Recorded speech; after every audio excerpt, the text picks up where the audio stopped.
Kjo vajza pyet, jam me një djalë në lidhje, ai nuk ka mundësi të ma kërkoj dorën, më thot me më grabit, çka më rekomandon? Ndoshta ata që dëgjojnë, dikush nuk e di fjalën me më grabit, po besoj e keni parasysh me marrë ashtu palë të prindërve me një farforme sikur ta vjedh diçka. Motër, Allahu ty të rujtet bekoft.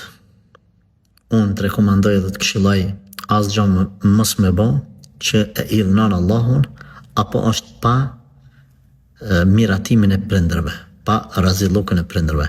E kuptoj se mund të ketë ndonjë shkak që fetarisht është budallaki, po megjithatë, prapë mos u ngut, merri sebepet përmes rrugëve të sakta të sigurta.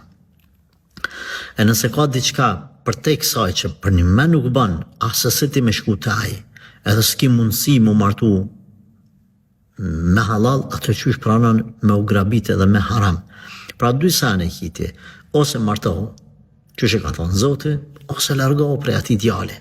Pra nëse nuk është e mundur fetarisht, edhe nuk ka e lejuar, ruju, aman, ruju për ati. E nëse është fetarisht e lejuar, atër për do budallakina të familjes ose të katunit tanë, mundohë me bazë zgjidhje, edhe mos mu dërzu nëse mendon që kjo martesë do të ishte e saktë, do të ishte e shëndosh, djali është fetar, është i xherit. Mos heq dorë. Allahu i përmirësoft popullin tanë, prindrit tanë që mos me vënë kushte që Allahu as pejgamberi nuk i ka vënë. Amen.